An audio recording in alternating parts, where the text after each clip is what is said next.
வணக்கம். மேஷ ராசி மார்ச் 2026 எங்களுக்கு எப்படி இருக்கு? காசு வருமா? பணம் வருமா? படிச்சுட்டு இருக்கோம். எங்களுக்கு நல்ல ரிசல்ட் வருமா? நெறைய கேள்விகள் நிறைந்த மாதம். கடைசி 2, 3 மாசமாவே நமக்கு மெதுவா நெறைய விஷயங்கள் பில்டப் ஆயிட்டு இருக்கு. நெறைய விஷயங்கள் கை கெட்டுது. ஆனா, வாய் கெட்டலன்ற மாதிரியான பழமொழியில நமக்கு வாழ்க்கை ட்ராவல் ஆயிட்டு இருக்கு. Last 90 days. இது இப்படி இருக்குமா? திடீர்னு பார்த்தா சனி இப்பதான் எங்களுக்கு பேர் சேராரு அப்படின்றாங்க. ஆனா, ஒரு வருஷம் முன்னாடியே சனி பேச்சுலாம் சொன்னீங்களே அப்படின்ற கன்ஃபியூஷன் இருக்குது. அதை நம்ம தனி வீடியோவில் பார்ப்போம்.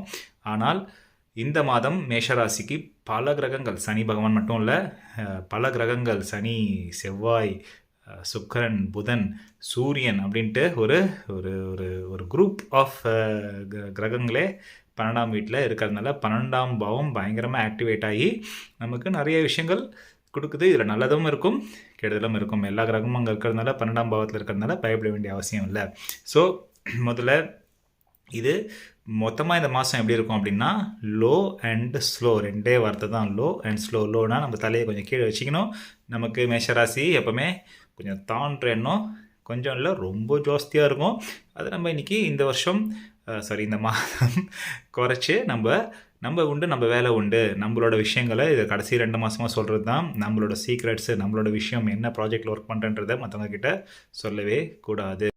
வருமானம் எப்படி இருக்குது அப்படின்னா, சில பேருக்கு திடீர் வருமானம் ஏற்படலாம். ஆனால் பட்ஜெட் போட்டு கொஞ்சம் பட்ஜெட்டோட வாழக்கூடிய மாதமான ஒரு மார்ச் மாதம் நமக்கு தென்படுது. ஸோ காசு வந்ததுன்னா கொஞ்சம் சேர்த்து வச்சுக்கோங்க. திடீர் செலவுகளுக்கு அது உபயோகமாக இருக்கும். முக்கியமான விஷயம் மார்ச் மாதம் கவனிக்க வேண்டியது என்னென்னா, ஹெல்த்துனால மென்டல் ஹெல்த்து. மேஷராசினாலே ஒரு புத்துணர்ச்சி, ஒரு சந்தோஷம் அப்படி இருப்பாங்க. ஆனால் என்னமோ இந்த மாதம் நம்ம ஏதோ ஒரு சிந்தனைகள் நம்மளை போட்டு ஒரு அழுத்தம் உண்டாகக்கூடிய டைமு, பிளட் ப்ரெஷர் ஷூட்டப் ஆகக்கூடிய டைமு, கோபம் படவே கூடாது. ஸோ உங்களுக்கு உணர்ச்சிகள் ஏதாவது உள்ளே ஏற்பட்டதுன்னா அதை கொஞ்சம் டீசெண்டாக கம்யூனிகேட் பண்ணுங்கள். கோவப்படாதீங்க. இல்லை என்னால் சொல்லவே முடியலங்க, அப்படி வருத்தம் இருக்குது அப்படின்னு சில பேருக்கு இருக்கும்.